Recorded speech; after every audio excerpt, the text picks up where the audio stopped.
जे 30 वर्षामध्ये कुठेही एवढी दहशत नव्हती. म्हणजे त्याच्या अगोदर थोडीफार असेल तर माहीत नाही आहे. परंतु आत्ता पुन्हा एकदा उच्चांक गाठलेला आहे. डॉक्टर मुंडेंचं प्रकरणामुळे एक फलटणचं नाव म्हणजे ही पवित्र भूमी आहे आणि तिचं नाव जरा बरंचसं गालबोट लागलं. तर हे कुठेतरी थांबणं गरजेचं आहे. जर तुम्हाला कदाचित माहीत नसेल पण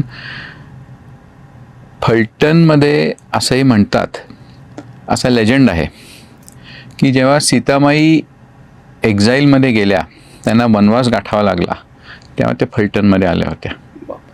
तर आमची इतकी म्हणजे पवित्र आणि इतिहासयुक्त भूमी आहे. त्याच्यामुळे मला फार वाईट वाटतं की फलटणचं जे एक 800 वर्षाचं जे आमचं रेप्युटेशन आहे त्याच्यावर इतका वाईट कलंक लागला आहे.